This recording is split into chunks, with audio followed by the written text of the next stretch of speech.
Blitzkrieg. This is a two-player game, also with a solitaire option, and the game promises to deliver World War II in 20 minutes, which is of course quite ambitious. And I played a couple of these, I should call them bonsai games in the past, and I can tell you already, I really like Blitzkrieg, and it is probably my favorite in this family, in this category of the whole thing in such a small amount of time and with such little complexity, really. It's a pretty simple game. I played it with my kid Lou, who's now 10, and so you can play with young players.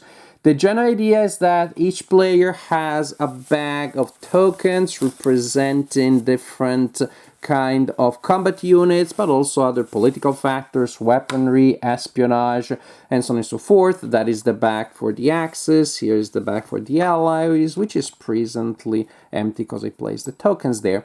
And then there will be other tokens that can be placed in there as the game progresses, again, giving you different kinds of abilities and capabilities. The gameplay is simplicity itself. Each player has a number of tokens that they place behind a screen. That number can vary, and of course having more tokens is a good thing because you have more options. That also means that you may try to reduce the number of tokens available to the opponent. Players will alternate taking turns, and when it is your turn, you will take a token from behind your screen and you will place it in one of the available areas on the board. The board represents 5 theaters of operations. Each theater has multiple campaigns. A campaign is a line of boxes. So the Pacific Ocean has a campaign with 2 boxes, which are only water. A campaign that has 4 boxes, mainly water, 1 can be water of land, and then another campaign here. When you place your tokens in a campaign, they have to follow restrictions. So, for example, naval can go only in water, and tanks can go only in land, or again, both naval and land can go on hybrid. And airplanes, they don't care, they can just go wherever. Also, when you place a token, it has to be in the topmost open campaign. That is, any campaign that still has an open box. And when a campaign is filled, that is, the line is filled, then players can place tokens in the following line, and so on and so forth. Each theater has a wooden cube that will be placed in that starting space in the middle. When you add a token to a theater of operations, first you need to match the token, then you resolve the effects indicated by the icons there, and then you move the token there towards your side of the track, Allies and Axis, toward your side of the track by the power of the unit that you just placed. 1 for that one, 2 for that one, for example. When a campaign is closed, then the player whose side that token is on scores that many points because the player won that campaign. So you're trying really to balance the awesomeness of triggering some of these effects that will really help you, like attacking the industry of the opponent, developing your own industry, which means more tokens, getting research, which means getting different tokens with different advantages in your bag. You're trying to get all of those good things, scoring points, so no one dislikes that. You're trying to get all of those advantages while at the same time building up to successfully win a certain campaign to score points. It may also be that you close a theater early if you're able to pull the wreck cube all the way to your side of the track, in which case the campaign is closed, you score extra points, and you don't have to worry about the opponent scoring points there anymore. So that's pretty much it. It's as simple as that. Tokens come out of from behind your screen or placed on the board to give an immediate effect to influence the overall situation in the theater of operations. Points are scored, and you're trying to score 25 points, and that's the idea.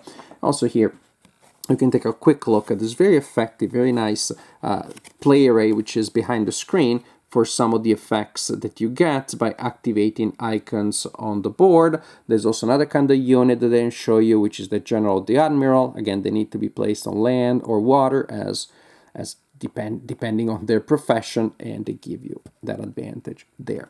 Now, the game is 2 games, meaning with this set here and this box here, you basically have 2 games. One is World War II in 20 minutes, and then you have an expansion, but again, really, it's just another game. You got 2 games, which is printed on the other side of the box. It uses also some different counters, and this time we're in a Philip K. Dick kind of dystopia. It's a fictional scenario in which the Germans have occupied the US and the Japanese are contesting that control, and so the Japanese are trying to take control of the US from the Germans. Oh, wow, painful.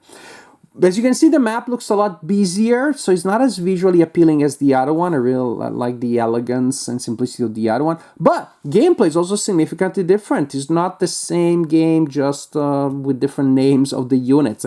Because now you have different theaters of operation that will open gradually as the Japanese advance, probably mainly starting from this side. So basically only some theaters of operation are open at the beginning of the game, and whoever wins a battle in a theater, say the Japanese win the scenario in Seattle, then you get to decide where the main confrontation is going to go following those lines. So whoever wins in Seattle then chooses if we're going to fight in Anchorage or in Los Angeles or in Minneapolis. And so depending on what your strength is, you want to go maybe to areas that has more lands, more water, icons that you're looking for. And so different theaters will open at different times during the confrontation.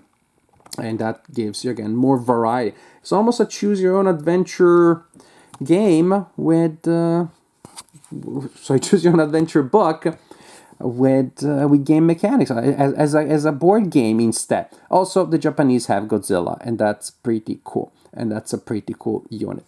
So, Blitzkrieg, this is really first good value for your money because you got a good game and then you got 2 good games. They're both very good. I don't know if they're war games. They are. I'll commit to that statement. I may regret it later, but also not really. I rarely regret my opinions about games because they're mine. So they describe my feelings, and so I can say whatever I want. I'm correct because it's my feelings. I have the feeling when I play this game that I'm playing a very broad, sure, very general, sure, not particularly detailed, sure, and yet somehow I had the sense that I'm playing World War II in 20 minutes. The main mechanics, the main dynamics at a very high bird's eye view are there.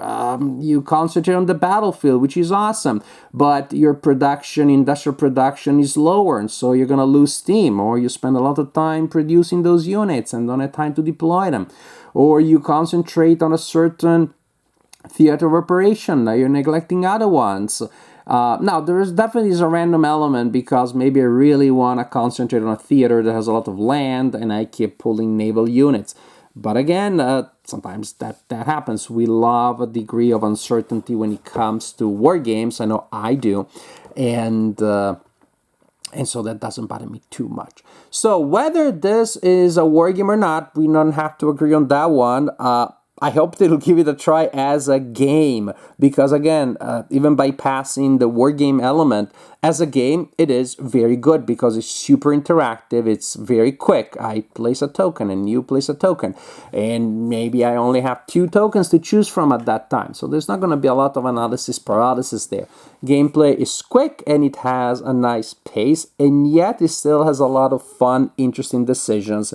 You still have to decide what you're going to try to achieve next. And then cross your fingers a little bit that you'll be able to maybe draw the right tokens. But I don't get the feeling that the luck of the draw is what drives gameplay entirely. You got to plan, you got to react, you got to commit, and you got to cut your losses. That's an also interesting angle. You really have to decide when a theater is lost, and that's just it, and you're gonna concentrate on something else. The fact that the game system is just fun, quick, and has interesting decisions, and it comes with 2 games, That's a pretty good plus for me. I'm definitely happy with Blitzkrieg, World War II in 20 minutes, plus the Japanese expansion.